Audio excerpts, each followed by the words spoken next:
কোন তেল খাবো কোন তেল খাবো না, এই বিষয়টি নিয়ে দেখা যায় অনেক ধরনের দ্বিধাদ্বন্দ্ব।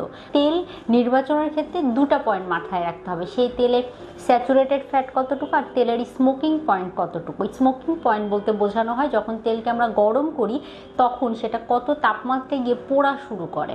যেমন অলিভ অয়েল খুব ভালো একটি তেল যেটাতে দেখা যায় স্বাস্থ্যকর ফ্যাট রয়েছে, পাশাপাশি অলিভ অয়েল আমাদের হার্টের জন্য অনেক ভালো, আমাদের ব্রেনের জন্য অনেক ভালো। কিন্তু অলিভ অয়েল তেলের স্মোকিং পয়েন্ট বেশি হওয়ার জন্য আমরা ভাজা পোড়া করার ক্ষেত্রে যদি অলিভ অয়েল ব্যবহার করি সেটা আপনার জন্য অস্বাস্থ্যকর হয়ে দাঁড়াবে। আপনি নিশ্চয়ই বিষয়টি সম্পর্কে জানতেন না। অলিভ অয়েল আপনি সালাদ ড্রেসিংয়ের ক্ষেত্রে ব্যবহার করতে পারেন, কিন্তু অতিরিক্ত ডুবো তেলে ভাজার ক্ষেত্রে সরিষা এবং সয়াবিন তেলটাই ভালো।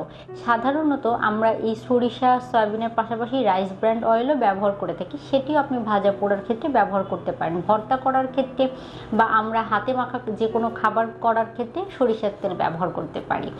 তার মানে কথা এটি দাঁড়াচ্ছে যে আপনি তেল নির্বাচন করার ক্ষেত্রে যেই তেলই ব্যবহার করেন, তেল কোনটা ব্যবহার করছেন তার থেকে বেশি গুরুত্বপূর্ণ হচ্ছে কতটুকু তেল ব্যবহার করছেন। যে কোনো তেল অতিরিক্ত পরিমাণে গ্রহণ করলে সেটি আপনার স্বাস্থ্য ঝুঁকির কারণ হয়ে দাঁড়াবে।